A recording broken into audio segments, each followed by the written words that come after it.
Hi, and welcome to this episode of John's Motorcycle Rescue and Review.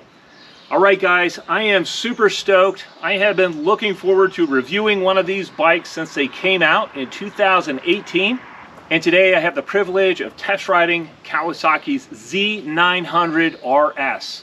In this review, I'll talk a little bit about the history of the Z900RS. I'll also talk about the specs on the bike and some of the performance figures. And then in a minute, I'm going to gear up and we're going to go take this bike on a test drive. So you definitely want to stay tuned for that. If you like me and you like classic bikes from the 70s, 80s, and 90s, please feel free to like and subscribe. I feature lots of classic bike content on this channel. This particular bike is a 2018 model, and I just wanted to thank my friend Dan for letting me review this bike. Man, I've been looking forward to reviewing this for such a long time, and this is such a privilege to do so. Kawasaki Z900RS is a retro bike. It is really styled to evoke memories of the original Z1 Kawasaki, and especially in the orange and root beer paint, it looks very similar to the original bike. But even though this is a retro bike, it is packed with modern features, and we're going to go over those in just a little bit. The original Kawasaki Z900 is one of the most iconic motorcycles ever produced. It was just beautifully styled right off the bat. And for many, it remains a dream bike. It was a bike that you could tour on. It was a bike that you could take to the drag strip. It was very robustly built. It had very good quality to it. And many of the original Z1s were either drag race or road race, and they were really the king of performance back in the day. So when Kawasaki announced that they were building a retro version of the Z1, I think they had a really tall order to come up with a bike that combined the performance and ease of use and wide range of usability of the original. Being a retro bike, the first thing you notice when you look at the Z900RS is the styling on it. And I think Kawasaki did a very good job in emulating the style of the Z1. They have the rounded tank, they have the somewhat flat seat on it, it has a little ducktail in the rear. Man, it's just a clean looking bike, a cleanly styled bike overall. Kawasaki even went so far as adding fake cooling fins to the side of the engine to evoke the original air-cooled Z1 motor. Looking at the specs on the Z900RS, the engine is a 948cc liquid-cooled inline four-cylinder. It features dual overhead cams and it is a 4-valve per cylinder design. The motor is fed by a modern fuel injection system, and it features a 10.8:1 compression ratio. The frame on the Z900RS is a steel tube diamond type frame. Looking at the suspension on the bike, it has upside down forks in the front. These are fairly sporty, and they feature spring preload adjustment and rebound damping adjustment and compression damping adjustment. Out back, it features an aluminum swing arm and a monoshock. And the monoshock has spring preload adjustment and rebound damping adjustment on that. In the braking department, the 900RS features large dual disc brakes up front. Those are acted on by big 4-piston radial calipers. The Z900RS features anti-lock brakes, and it also has multi-mode traction control. Out back, it has a single disc brake and a single piston caliper acting on that. The Z900RS features 17-inch wheels front and back. Tire size up front is a 120/70/17, and out back it is a 180/55/17.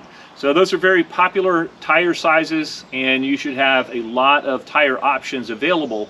Looking at the instrumentation on the bike, it has really cool dual analog gauges for the speedometer and for the tachometer, and in between those it has a digital display that features a host of different information, including a fuel gauge. It has a temp gauge.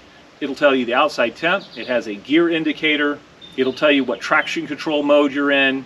It also has a clock. It will tell you your approximate range to empty, and it will even tell you your average miles per gallon. So the instrumentation on this bike, although it's very compact, it's very complete.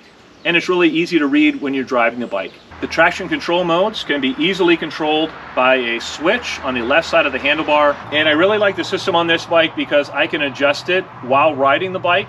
I don't have to come to a complete stop to change what traction control mode is on. It has a 3-mode position. You can turn it off. You can turn it on the first mode, which is a little bit less invasive, or you can turn it on the second mode, and that really strictly limits the wheel spin front and back. The Z900RS features a 4.5 gallon fuel tank and it can get over 200 miles of range on a tank of gas.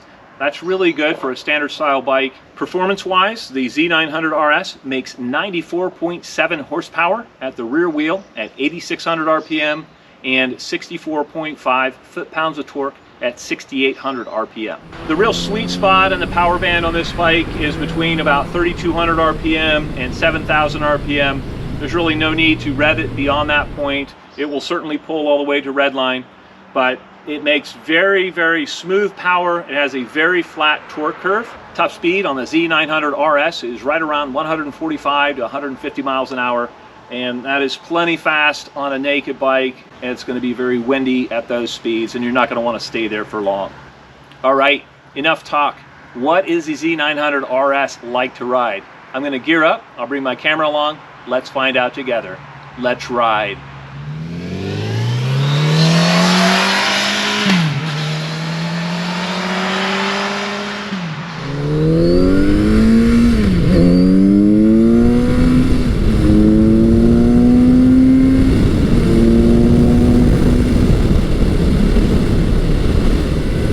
I'm currently riding Kawasaki Z900RS, and the first thing I'm noticing is how smooth this bike is.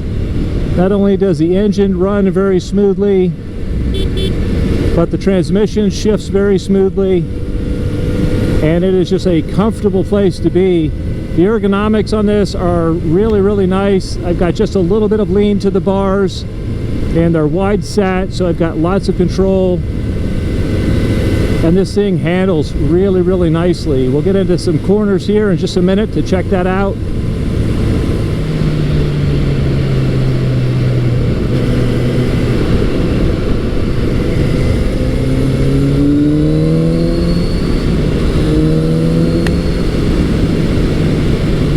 Yeah, the amount of pull that this bike has in the mid-range is awesome. 4,000 RPM, and it just really comes on strong.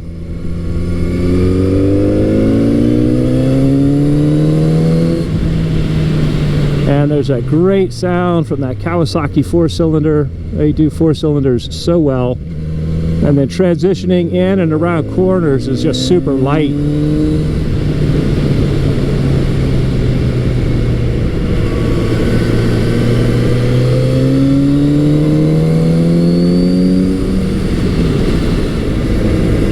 If you need to change lines in the middle of a corner, it's as easy as just thinking about it.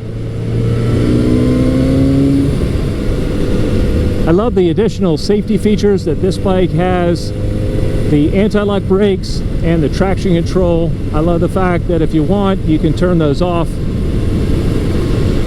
But for me, on street riding, I would always leave them at least in the one position, which is the least invasive. And they're just there to cover your bacon if you hit some gravel you didn't see, or you're accelerating and hit a slick spot. They just keep the bike under control, and I think those are awesome to have, especially on a bike that's this powerful and this lightweight.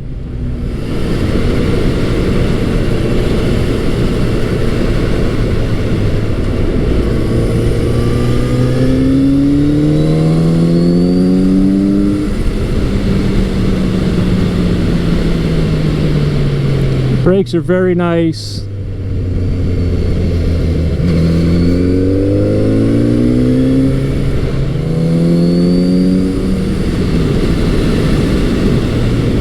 Almost no vibes coming from the engine. It's very, very smooth.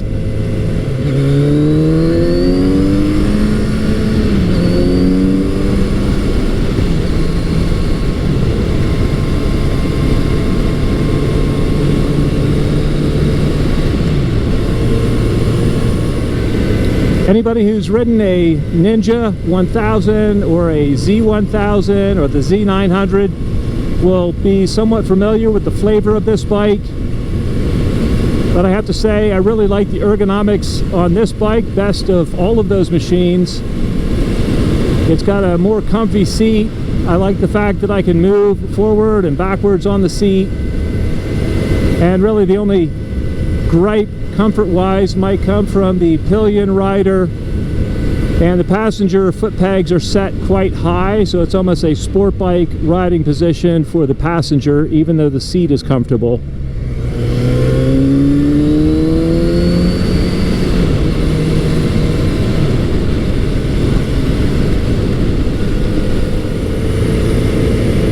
This bike is so comfortable on these secondary roads and even the tight, scratchy back roads that are so common in Pennsylvania. This bike handles so lightly and so precisely that it's just very easy to manage.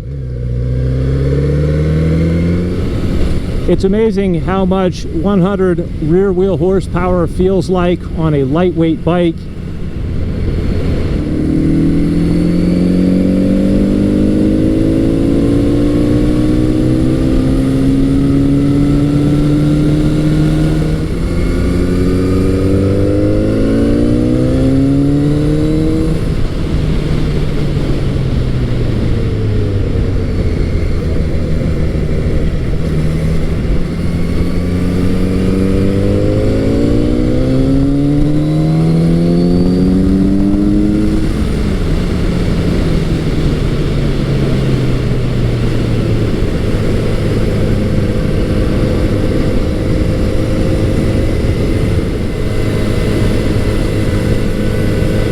Yeah, it really doesn't take long to fall in love with the amount of power that this bike has, with its smoothness, with its ease of use, and its all-around versatility.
Yeah, that just has awesome, effortless performance. So nice.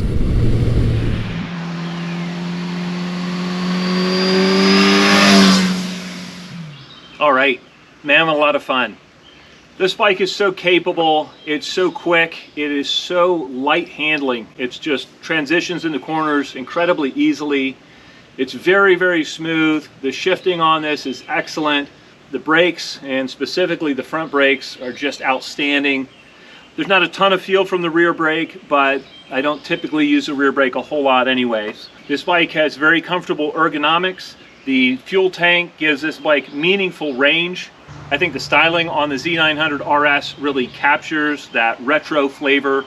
I think it's a nice looking bike, and personally a lot better looking than the Z900, which it's based on. And I love the fact that Kawasaki did such a good job of capturing the flavor of the original UJMs. This is really a bike that is comfortable just going down the street to get ice cream or going across a couple of state lines in an afternoon. This bike is perfectly capable of hanging with the sport bikes and ripping it up when you want to. But then when you slow your pace down, this bike is not uncomfortable to ride. It has such a wide range of riding capability, and you can ride this bike comfortably in so many situations. One aspect of the Z900RS that really gives it an advantage over the classic bikes is the lighter weight. This bike weighs in right at 472 pounds. That's about 70 pounds lighter than the equivalent 1980s era big bore super bike. So this has about the same horsepower. Like I say, it's significantly lighter.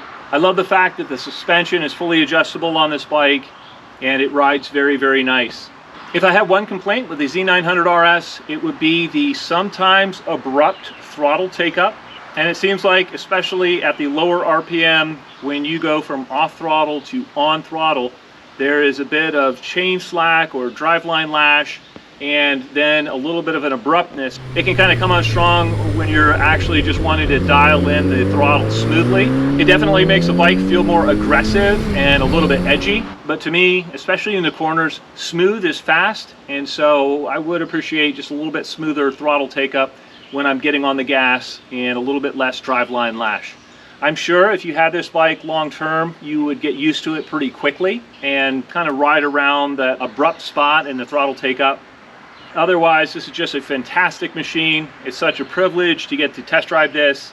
I think the Z900RS from Kawasaki is just a great retro bike. I think they really captured the spirit of the original, and they really managed to bring it up into the modern era with great brakes, great handling, a smooth engine, a smooth shifting gearbox, and all of the safety features of traction control and ABS. It's an outstanding machine.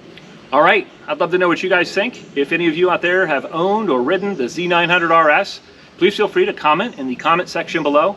As always, I hope you found this video entertaining and informative, and until next time, enjoy the ride.